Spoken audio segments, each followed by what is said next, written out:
ఎప్పుడైతే మానవ జన్మ రూపొందిందో అప్పుడే వ్యక్తి పరిచయం అనేది కూడా జన్మించింది. కానీ ఇప్పటి యుగంలో ఒక వ్యక్తికి ఈ విషయమై ఎలాంటి మూల్యాంకం ఉండదో అతని పరిచయం ఎవరితో ఏర్పడింది అనేది. అతనితో పరిచయం ఎక్కడ వరకు, ఎందుకు?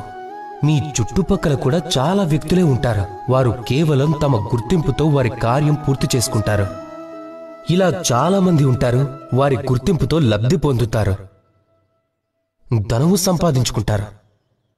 కానీ మీరే ఒక్కసారి ఆలోచించండి, ఇది సరైనదేనా? గుర్తింపనేది మీతో ఎప్పటి వరకు ఉంటుంది అంటే వాటితో మధురమైన గుర్తింపుని పొందేంత వరకు మాత్రమే. సంబంధాల మధ్య విభేదాలనేవి వచ్చాయో అప్పుడు ఆ కార్యం చేతి నుంచి జారిపోతుంది. అప్పుడు ఇంకా మీరు ఏం చేయగలరు? దాని సమాధానం ఏమిటంటే నీ కార్యం పూర్తిగా మనసు పెట్టి చేయి.